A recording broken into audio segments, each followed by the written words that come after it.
दोस्तों नमस्कार, हमारा नाम है गुरु शुक्ला है और आप इस समय जो चैनल देख रहे हैं निष्पक्ष संदेश है। सावधान हो जाइए, जो हमने थंबनेल पे ऊपर पोस्टर में लिखा है इसके संबंध में मैं काफ़ी दिनों से वीडियो बनाने वाला था, लेकिन कार्य कुछ ज़्यादा होने के वजह से मैं इसके संबंध में आपको वीडियो नहीं प्रदान कर पा रहा था। लेकिन जब आज मैं ट्विटर को सर्च कर रहा था तो मैंने देखा उसमें रवीश कुमार का एक लंबा सा लेख था। उन्होंने कहा कि विपक्ष डरपोक हो चुका है, इसका नैतिक बल मर चुका है। उन्होंने इसलिए कहा, विपक्ष को ललकारा कि विपक्ष सोच रहा होगा कि जब हम सत्ता में आएंगे जो वर्तमान सरकारें कर रहे हैं इसी तरीके हम भी करेंगे। ये विपक्ष की प्लानिंग हो सकती है, या विपक्ष डर रहा होगा कि जो हमें थोड़ा बहुत कवरेज अखबार में या इस गोदी मीडिया में मिल रहा कहीं वो भी ना बंद हो जाए। तो उन्होंने विपक्ष को ललकारा कि आप लोग जब तक मंच से ये अपील नहीं करेंगे, अखबार को, जितने भी अखबार हैं बड़े अखबार, इनको फाड़ के फेंकेंगे नहीं, अपने दर्शक जो आपके जनता जो आपके फॉलोअर हैं उनसे अपील नहीं करेंगे कि न्यूज़ चैनल को देखना बंद कर दीजिए और इन अखबारों को फाड़ कर फेंक दीजिए, ऐसा रवीश कुमार ने कहा। उन्होंने तो एक बहुत बड़ा उन्होंने अपील कर दिया। सारे विपक्ष से और देश की जनता से उन्होंने अपील किया है कि 14 जनवरी से इन अखबार को पढ़ना बंद कर दिए, न्यूज़ चैनल को देखना बंद कर, इनके खिलाफ आंदोलन शुरू कर दिया। रवीश कुमार ने यहाँ तक कह दिया। तो मैं मित्रों आपको बता दूं, आपको गुमराह किया जाता है, आपका दिमाग डाइवर्ट किया जाता है न्यूज़ चैनलों के माध्यम से, अखबार के माध्यम से।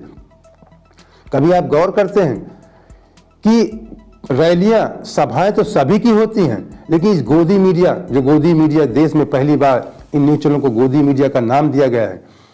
कभी आप देखते हैं कि जब भी कोई, मैं भी कभी देख लेता हूं, कभी जब आप प्राइम टाइम 9 बजे देखते होंगे, जब इनकी हेडलाइन आती है सत्ताकाश तक दुनिया तमाम तरह के कार्यक्रम बनाए, जो भी चैनल हो, चाहे जितने बड़े चैनल हैं, सब पहले कम से कम 5 मिनट तक केवल सत्ता पक्ष को दिखाते हैं। आज यहाँ प्रधानमंत्री यहाँ गए, मुख्यमंत्री यहाँ गए, गृह मंत्री यहाँ गए, वहाँ गए, रैली जनसभाएं सब कुछ दिखाते हैं। क्या तुम्हारा काम एक पक्ष को ही दिखाना है? तो सत्ता पक्ष को ही दिखाना है? काफी देर बाद मैं देखता हूं, चाहे अखिलेश की, राहुल की, प्रियंका की, विपक्ष के जो भी नेता होते हैं, जब इनका कोई रैली या कोई कार्यक्रम सभाएं होती है, बहुत थोड़ा से दिखा के बस हटा देते हैं। आप लोग गौर करना इस बात को, ये बात बहुत गौर करने। अखबारों में देखते हैं मोटे हेडिंग से छापा जाता है, सत्ता पक्ष के संबंध में विपक्ष को नहीं दिखाया जाता है। विपक्ष भी इस बात को नहीं गौर करता विपक्ष, लेकिन विपक्ष डर रहा है। जैसे उन्होंने कहा, विपक्ष डरपोक हो चुका है, इसका नैतिक बल मर चुका है विपक्ष का। रवीश कुमार ने सही कहा, इनके हिम्मत नहीं विरोध करने की विपक्षियों के। और जनता तो बेचारी गुमराह है, जनता भोली, जनता समझ रही है कि इनके कार्यक्रम ज्यादा हो रहे हैं। ये आप लोग समझिए, कार्यक्रम सभी के हो रहे हैं। अब मैं आपको बहुत एक याददाश्त, जो इस समय के नवयुवक हैं उनको मैं, वो तो इस समय व्हाट्सएप, अधिकांश जो हमारे नौजवान व्हाट्सएप यूनिवर्सिटी के छात्र बन चुके हैं, लेकिन जो पुराने दर्शक हैं, जो पहले अखबार पढ़ते थे, दूरदर्शन देखते थे, मैं उनको, जो दूरदर्शन एक सरकारी चैनल हुआ करता था, अब तो हुआ करता था इसलिए कह रहा हूं कि उसका तो समझ लीजिए जो भी सरकारी संस्थाएं हैं उनका नाम ही डूब चुका है, चाहे बीएसएनएल हो, दूरदर्शन हो, कोई भी हो। तो उस समय दूरदर्शन में भी विपक्ष को कभी कभी थोड़ा बहुत सरकार को ज्यादा कवरेज दिखाने को उस पर आरोप विपक्ष लगाता था। तब विपक्ष सरकारी चैनल होने के बावजूद उस पर आरोप लगते थे कि दूरदर्शन सही नहीं दिखा रहा है। अब तो गोदी मीडिया पर आरोप नहीं लगाते, इनकी हिम्मत नहीं गोदी मीडिया को भी इनके खिलाफ आंदोलन करने की। मैं देखता था, आपने देखा, मैं थोड़ा बहुत ज्यादा पीछे नहीं जाऊंगा, अभी सन 2014 के बाद का इलेक्शन, जो जब कांग्रेस सरकार दिल्ली में थी, आपने देखा था जब अन्ना हजारे का आंदोलन दिल्ली में चल रहा था, आप लोगों ने गौर किया होगा कि इसी मीडिया ने किस तरीके भ्रष्टाचार, आंदोलन, महंगाई, क्या क्या कितना कवरेज सरकार के खिलाफ दिखा रहा था। मुझे ये मत समझना कि मैं कांग्रेस है, इस तरीके जिस तरीके गोदी मीडिया कहते हैं। गोदी मीडिया ने एक चीज और तो आप लोगों ने देखा होगा कि विपक्ष का कार्य खुद करते हैं। ये आजकल प्राइम टाइम में आ जाते हैं, कोट पैंट टाई पहन करके, और कहते हैं कांग्रेस ने ये किया, कांग्रेस उत्पत्ति यहाँ हुई वहाँ हुई, कांग्रेस की उत्पत्ति बताएंगे, सपा के बारे में बताएंगे। दुनिया जो विपक्ष को करना चाहिए, ये विपक्ष का कार्य खुद करते हैं। एक कवरेज नहीं दिखाते, समाज में क्या घटित हो रहा है नहीं दिखाते हैं। सरकार ने अपने वादों पे, इनको दिखाना चाहिए कि सरकार ने, जो पिछली सरकारें अपने वादों को पूरा किया नहीं पूरा किया, जनता को बताना चाहिए, जनता की समस्याओं को समझना चाहिए। एक कवरेज भी करते हैं, अगर कहीं जाते भी हैं तो मजा लेते हैं। कुछ नेताओं को बुला करके, जो सत्ता पक्ष होता है उससे प्रेम से पूछते हैं, जो विपक्ष होता है उसको हड़काते हैं। आपने डिबेट देखते होंगे किस तरह चिल्लाते हैं, डांटते हैं विपक्ष में। विपक्ष के नेताओं को, जो ये बड़े चैनल के जो एंकर बैठे होते हैं। तो इसलिए मैं हाँ, जो मैं बात कर रहा था कि सन 2014 के पहले आपने देखा होगा कि यही गोदी मीडिया मनमोहन सिंह की सरकार को किस तरीके लताड़ रहा था, महंगाई को, भ्रष्टाचार को लेकर के, विशेष महंगाई और भ्रष्टाचार घोटाले को लेकर कितना उजागर कर रहा था। पूरा समाचार मतलब सत्ता पक्ष के खिलाफ में ही पूरा कार्यक्रम चलता था। मैं खुद देखा, आंखों देखा, आप भी ज्यादा भी कोई जो नौजवान वो भी देखे होगा। थोड़ा अपनी मेमोरी का पीछे ले जाए, थोड़ा देखिए 7 साल पहले के लिए आप देखिए, 7 साल 8 मतलब 8 साल पहले देखिए आप, सन 2014-13 के आसपास ये मीडिया, अखबार, टीवी चैनल भरे रहते थे। घोटाला, भ्रष्टाचार, महंगाई कितना चिल्लाते थे। इसके पहले भी अगर थोड़ा आप सीनियर हैं तो और पीछे थोड़ा सा आपको ले जाऊंगा, सन 89 के आसपास आप जाइए, जब बीपी सिंह ने राजीव गांधी के खिलाफ कितना वो फोर्स में दलाई ने सरकार इस्तीफा दे, मीडिया में छाए रहते थे बीपी सिंह छाए थे। वर्तमान प्रधानमंत्री राजीव गांधी जी दब चुके थे, मीडिया में कहीं उनका नाम निशान नहीं आता था। मीडिया उनको दबा दिया था। विपक्ष में ये विद्रोह करके, कांग्रेस से विद्रोह करके नई पार्टी जनता दल बनाया था बीपी सिंह ने, इनको हाईलाइट किया जा रहा था विपक्ष मीडिया के द्वारा, प्रिंट मीडिया के द्वारा। इलेक्ट्रॉनिक मीडिया तब ज्यादा इलेक्ट्रॉनिक मीडिया नहीं था, लेकिन दूरदर्शन था, वो भी दिखाता था, सरकारी चैनल था। अखबार वाले खूब छापते थे, खूब बड़ी हेडिंग से जगाते थे बीपी सिंह को। उस समय के जो नेता थे, इनका भी मामला, बीजेपी वालों को भी चल रहा था मुद्दा, राम मंदिर वाला चल रहा था, आडवाणी जी को, अटल जी को कितना हाईलाइट, जोशी जी को, सबको हाईलाइट करते थे। हम लोग खुद देखते थे, खूब छाए रहते थे मीडिया में। लेकिन इस समय आप लोग क्या देख रहे हैं कि ये सब लोगों का नाम हटा दिया जाता है। कहीं हेडलाइन में क्या, अखबारों के बीच में थोड़ा बहुत इनको दिया जाता है, फ्रंट पेज पे इनका कार्यक्रम तो नीचे दे दिया जाता है कहीं थोड़ा बहुत। और टीवी चैनल वालों ने तो एकदम से अपनी गैरत ही बेच दिया है। इनके बारे में क्या कहा जाए। आप देखते हैं कि मैं खुद देखता हूं, मुझे शर्म आती है, टीवी चैनल देखने का मन नहीं होता है। तो रवीश कुमार ने कहा और सही कहा कि इनके खिलाफ आंदोलन होना चाहिए। इन अखबार वालों को उन्होंने सबसे अपील किया कि जो घर के जो ग्रह मतलब कहेंगे देश की आम जनता है, वो बालकनी में जाए, अखबार फाड़ कर फेंक दे, इनका लेना बंद कर दे। उन्होंने कहा कि टीवी चैनलों को देखना बंद कर दो, ये आपके दिमाग को गुमराह कर रहे हैं। देश की असली जो चीजें हैं, जो जमीनी है, कभी आपने देखा इनके उनको? ये लोग कभी, आप कोई भी जो लोग मेरा वीडियो देख रहे हैं, आप बताएं, कमेंट करें, कभी ये बेरोजगारों का मुद्दा उठाया हो, कभी देश की गरीबी का मुद्दा उठाया हो, कभी महंगाई का मुद्दा उठाया हो, तो आप जरूर मुझे कमेंट करके बताना है। गोदी मीडिया या बड़े अखबार या बड़े चैनल वालों ने जब भी कोई पॉइंट थोड़ा से पा जाते हैं उसको हाईलाइट करते हैं। कभी एक आपका दिमाग घुमाते रहते हैं, सुशांत सिंह के मामले में कोई नीति के कार्यक्रम नहीं दिखाएंगे। उस समय धारा 370 के बारे में केवल ये मतलब दिखाइए, ठीक है, लेकिन सबको समय समय पे जो देश की जमीनी हकीकत है उसको, किसानों की बात, किसान आंदोलन को उन्होंने हाईलाइट नहीं किया। हमारे सर के मारे किसान जब किसान वहां से जा रहे थे दिल्ली से, ये गोदी मीडिया वाले हमारे सर के मारे वहां उनको कवरेज करने नहीं गए, क्योंकि इन्होंने एक साथ इतनी बुराई दिखाई थी किसान आंदोलन की, इनकी हिम्मत नहीं थी वहां जाने की। ये डर रहे थे लोग, न किसानों को, न गरीबों को, न महंगाई को, न बेरोजगारी, किस तरीके पूरे रिकॉर्ड लोकसभा 2019 के चुनाव के पहले ही आ गए थे कि बेरोजगारी ने 45 साल का रिकॉर्ड तोड़ दिया है। लेकिन ये गोदी मीडिया नहीं दिखा रहा था, सरकार आंकड़े जारी नहीं कर रही थी। गोदी मीडिया को पता था, जब हम लोगों को जानकारी थी, सभी को सोशल मीडिया में चल रहा था। लेकिन सरकार बनने के एक हफ्ते बाद ही, लोकसभा दिल्ली की सरकार बनने के बाद एक हफ्ते बाद ही गोदी मीडिया दिखाने लगा कि बेरोजगारी ने 45 साल का रिकॉर्ड तोड़ दिया। लेकिन चुनाव के पहले नहीं दिखा रहा था। अभी जब तक चुनाव नहीं होगा तब तक ये बेरोजगारी का मुद्दा नहीं उठाएंगे। किस कदर किसी से छुपा नहीं है।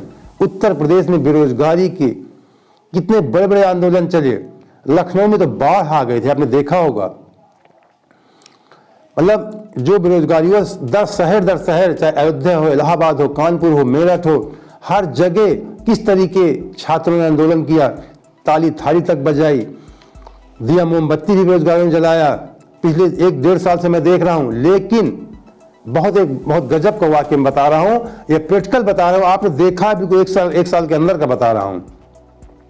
पिछले साल 17 सितंबर को जब मोदी जी के जन्म दिवस पर बेरोजगारों ने बेरोजगार दिवस के रूप से मनाया, तुरंत 18 सितंबर को योगी जी ने, उत्तर प्रदेश के मुख्यमंत्री सीएम योगी जी ने तुरंत अधिकारियों की बैठक बुलाई, मीटिंग बुलाई कि तुरंत सारे विभाग की जितनी भर्तियां निकालिए, लाइए, तुरंत 3 महीने का विज्ञापन जारी करिए और 3 महीने बाद नियुक्ति पद दे दीजिए।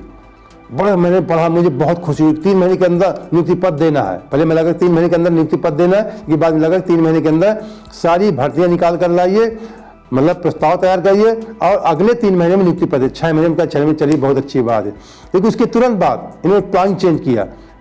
फिर इनको लगा कि यार ये तो बहुत अनर्थ हो जाएगा, ऐसा सोचा होगा सरकार ने। फिर उसके बाद तुरंत ये लोग एक प्लानिंग बनाया कि अब हम पेट एग्जाम कराएंगे। जो भी समूह गाघा की भर्तियां हैं इनके संबंध में हम, कहने का मतलब कि उन लोगों ने प्लानिंग किया कि हम अब पेट का एग्जाम कराएंगे।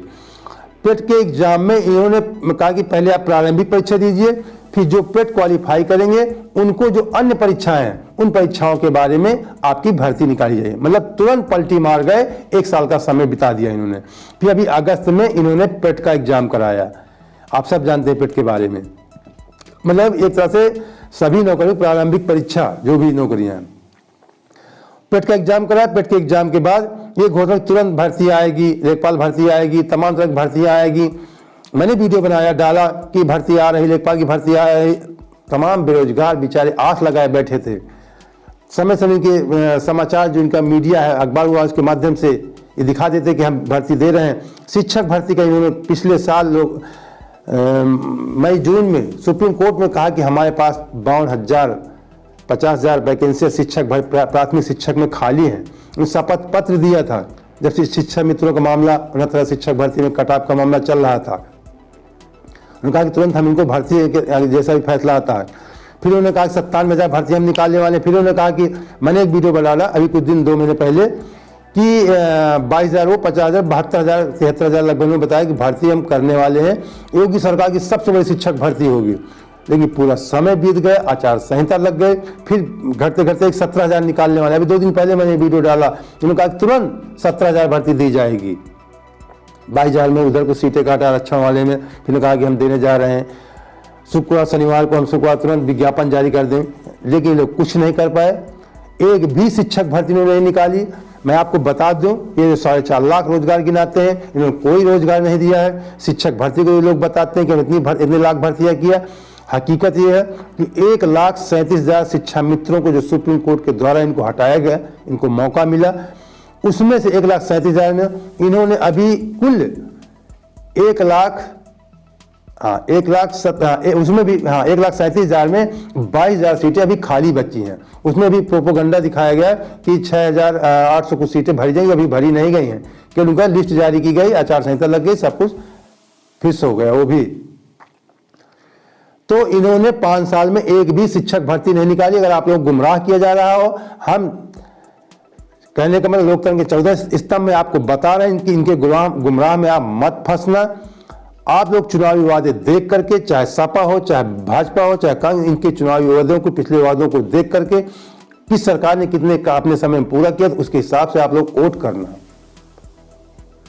तो आपकी समय जागने का समय आ गया है मित्रों। हमारा काम है आपको जगाना। हम निष्पक्ष मीडिया है, आपको जगा रहे हैं कि अगर आप लोग ये टीवी चैनल, अखबार देखते हो तो कतई इनके भरोसे जो आप लोग देख रहे हैं, मैं केवल सावधान कर रहा हूं, गुमराह मत होना।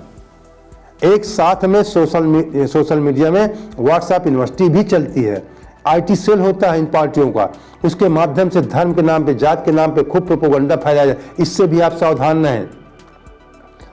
अखबार भी पढ़ना है तो अच्छे अखबार जो राष्ट्रीय लेवल के हैं, जो निष्पक्ष खबरें छापते हैं, अगर आपके पास उपलब्ध नहीं है तो उनकी वेबसाइट है, वेबसाइटों में खोल कर आप सर्च करिए, पढ़िए। सोशल मीडिया में तमाम बड़े बड़े पत्रकार भरे पड़े हैं, उनको आप देखिए। मैं कभी किसी पत्रकार का मैं नहीं करता कौन से देखिए, सब आप जानते हैं। देख लो, पत्रकार में नाम भी बताता हूँ इसलिए कि मुझे खुशी होगी अगर उन लोगों को आप देखेंगे। क्योंकि इस जैसे रवीश कुमार तो पूरा सब कुछ जानते हैं, प्रसून वाजपेयी के बारे में आप जानते हैं, शर्मा के बारे में जानते हैं, अजीत अंजुम जी के बारे में जानते हैं, प्रज्ञा मिश्रा जी के बारे में सब आप जानते हैं। सूर्य प्रकाश IAS जो रिटायर्ड है, उनका भी यूट्यूब चैनल चल रहा है, उनको भी आप वो ट्विटर भी वो हर समय दिन भर कुछ न कुछ लिखते रहते हैं। यूट्यूब चैनल उन्होंने बना लिया, उनको देखिए, हमको देखिए। तो आप लोग थोड़ा गौर करिए, जो अच्छे लोग समाज में हैं, पढ़े लिखे लोग जो कुछ निष्पक्ष बातें करना चाहते हैं। ये गोदी मीडिया केवल सत्ता के कार्यक्रम दिखाएगा, महंगाई को नहीं दिखाएगा। महंगाई ने चरम सीमा पर है। डीजल, पेट्रोल, कड़वा तेल, कुछ खाद बीज कुछ भी हो, रिकॉर्ड तोड़ दिया है। किसान करा रहा है, बेरोजगार करा रहे हैं, बेचारे परेशान हैं। लेकिन ये गोदी मीडिया है, इनको दिखाता ही नहीं। एक कवरेज दिखाता है, केवल रैलियों की कवरेज दिखाता है, बड़े नेताओं की नहीं, केवल सत्ता पक्ष के नेताओं के, बड़े नेताओं को दिखाता है, विपक्ष की कवरेज नहीं दिखाता है। तो दोस्तों, मैं आपसे फिर बहुत सारी बातें कहने के लिए हैं वीडियो काफी लंबा हो जाएगा। मैं आपसे अपील करता हूं चलते चलते कि आप सावधान अपने दिमाग को खोलिए और ये गौर करना, जब भी आप टीवी चैनल या अखबार पढ़ना, जरूर देखना कि किस तरीके समाचार दिखाएं। मेरी बात को गौर करना। शुरुआत में जो भी समाचार दिखाते हैं, समाचार जब इनके आते हैं 9 बजे या जितने भी समय, आप देखते होंगे कि ज्यादा परसेंटेज जो पहले हेडलाइन होती है उसमें सत्ता पक्ष को दिखाया जाता है, विपक्ष को थोड़ा बहुत दिखा के हटा दिया जाता है। और जब भी विपक्ष का कोई मुद्दा आएगा तो उसमें तुरंत विज्ञापन ऐड आ जाएगा। इन बातों को आप गौर करना। अखबारों के हेडलाइन नहीं बनते विपक्ष के नेता। विपक्ष मेरा कोई यार नहीं, सारी विपक्ष की मैं बता, सब विपक्ष, अखिलेश, राहुल, प्रियंका, माया, कुछ भी हो, सबके बारे में सबके दबाया जाता है। इन लोगों से सावधान रहिए। ये मत सोचिए कि सत्ता पक्ष बहुत अच्छा, आप लोग सोच रहे हैं कि मीडिया जो हमारे भोले भाई दर्शक हैं ग्रामीण स्तर के, नहीं जिनके चाल को समझ रहे हैं कि पैसे के बल पर खेल हो रहा है। बहुत बड़ा देश आप लोगों की भावनाओं के साथ खेला जा रहा है। आप लोग समझ रहे होंगे कि ये मीडिया वाले, वाह, मोदी जी को, योगी जी को, सत्ता पक्ष के लोगों को, जो भी सत्ता पक्ष में, सबको ही ये लोग बहुत कार्य कर रहे हैं, बहुत छाए रहते हैं अखबार पे, टीवी पे। विपक्ष नहीं दिख रहा है, ऐसी बात नहीं है। गुमराह मत होइए। वो लोग भी रह लिया सन, जो भी सभा या कार्य बहुत करते हैं, सारे विपक्ष करते हैं। लेकिन ये गोदी मीडिया, जो न्यूज चैनल गोदी मीडिया नाम पड़ा है, और ये अखबार वाले उनको कवरेज नहीं देते, उनको जगह नहीं देते। तो मित्रों, उम्मीद करता हूं कि आपको मेरा वीडियो पसंद आया होगा। पसंद आया तो तुरंत, अगर नए चैनल सब्सक्राइब कर लीजिए, बेल आइकन प्रेस कर लीजिए और लाइक करके दोस्तों को शेयर भी कर दीजिए। शेयर जरूर कर देना, जिससे जागरूकता समाज में आनी बहुत जरूरी है। तो चलिए, अगली वीडियो को बहुत बहुत धन्यवाद। जय हिंद, जय भारत।